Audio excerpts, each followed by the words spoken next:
Zero to hero series में आज हम लोग बात करने वाले हैं टाइप्स ऑफ फंक्शन के बारे में। हम लोग फंक्शंस के टाइप्स को सीखेंगे। और देखिए, एक बात आप ध्यान रखिए, जब हम फंक्शन को पढ़ रहे होंगे, इसके टाइप्स को पढ़ रहे होंगे, तो इसमें इसके डोमेन, रेंज और ग्राफ, ये सब चीज़ जो है मैं आपको एक्सप्लेन करने वाला हूँ।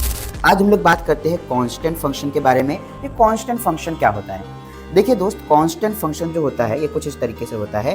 Let's suppose f of x is equal to c है। c कोई कांस्टेंट है।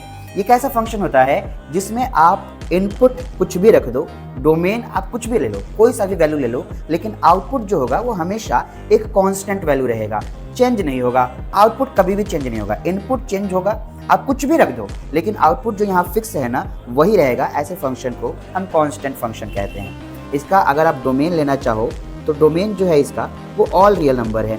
क्यों? क्योंकि आप इसमें कुछ भी इनपुट रख सकते हो, कोई भी रियल नंबर रख सकते हो। लेकिन इसका जो रेंज है वो क्या है? तो ये जो फिक्स सी है ये इसका रेंज है। अगर आप इसका ग्राफ बनाने चलते हो तो आप इसका ग्राफ कैसे बनाओगे? देखिए, ये हमारा एक्स एक्सिस और फिर ये हमारा वाई एक्सिस है। ठीक है, एक्स एक्सिस और ये वाई एक्सिस।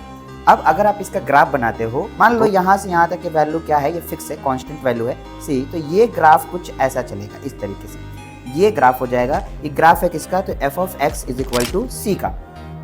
अब अगर c नेगेटिव होता है तो ये जो ग्राफ है ये x एक्सिस के नीचे आएगा, और अगर c पॉजिटिव होता है तो ग्राफ x एक्सिस के ऊपर जाएगा, पर होगा x एक्सिस के पैरेलल ही। तो ये कांस्टेंट फंक्शन है। अगले वीडियो में हम लोग और भी फंक्शंस के टाइप्स को सीखेंगे। ऐसे कॉन्सेप्ट को सीखते रहने के लिए आप फॉलो करना ना भूलिएगा।